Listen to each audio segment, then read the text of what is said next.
کیا آپ جانتے ہیں کہ کون سی نماز کس نبی نے سب سے پہلے پڑھی؟ تو چلیے بتاتے ہیں۔ فجر کی نماز سب سے پہلے اللہ کے نبی اور اس دنیا کے سب سے پہلے انسان حضرت آدم علیہ السلام نے پڑھی، اور ظہر کی نماز سب سے پہلے حضرت ابراہیم علیہ السلام نے پڑھی تھی۔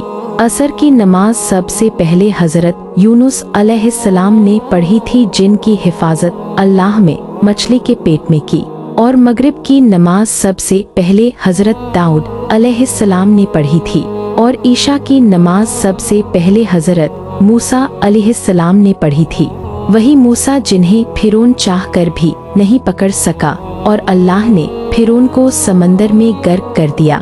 اور تہجد کی نماز سب سے پہلے ہمارے نبی حضرت محمد صلی اللہ علیہ وسلم نے پڑھی تھی۔